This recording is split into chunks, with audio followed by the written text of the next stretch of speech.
অর্থনীতিবিদ আহসান এইচ মনসুরকে বাংলাদেশ ব্যাংকের নতুন গভর্নর করার সিদ্ধান্ত নিয়েছে সরকার। অর্থ মন্ত্রণালয়ের ব্যাংক ও আর্থিক প্রতিষ্ঠান বিভাগের সূত্র এ তথ্য নিশ্চিত করেছে। তিনি আব্দুর রউফ তালুকদারের স্থলাভিষিক্ত হবেন।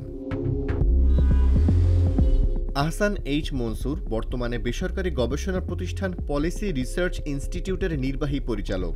আগে তিনি আন্তর্জাতিক মুদ্রা তহবিলের বিভিন্ন গুরুত্বপূর্ণ দায়িত্ব পালন করেছেন। তিনি দেশের আর্থিক খাতের একজন বিশ্লেষক হিসেবে সুপরিচিত।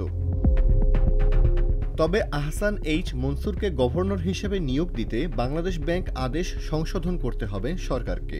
আদেশ অনুযায়ী সর্বোচ্চ ৬৭ বছর বয়সী কোনো ব্যক্তিকে গভর্নর নিয়োগ করা গেলেও আহসান এইচ মনসুরের বয়স এখন ৭২ বছর ৮ মাস। সে কারণে আইন সংশোধনের উদ্যোগ নিয়েছে অর্থ মন্ত্রণালয়। আর্থিক প্রতিষ্ঠান বিভাগ সূত্রে জানা গেছে, গভর্নর নিয়োগে বয়সের ঊর্ধ্বসীমা তুলে দেওয়ার প্রস্তাব প্রধান উপদেষ্টার বিবেচনার জন্য পাঠানো হচ্ছে। প্রধান উপদেষ্টার অনুমোদন পাওয়া গেলে তা রাষ্ট্রপতির কাছে পাঠানো হবে। রাষ্ট্রপতি এই প্রস্তাব অনুমোদন করলে অধ্যাদেশ আকারে তা জারি করা হবে।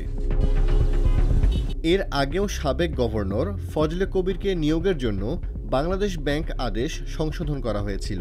রিজার্ভ চুরির ঘটনায় ২০১৬ সালের ১৫ মার্চ তৎকালীন গভর্নর আতিউর রহমান পদত্যাগের পরদিনই ফজলে কবিরকে ৪ বছরের জন্য গভর্নর নিয়োগ দিয়েছিল সরকার।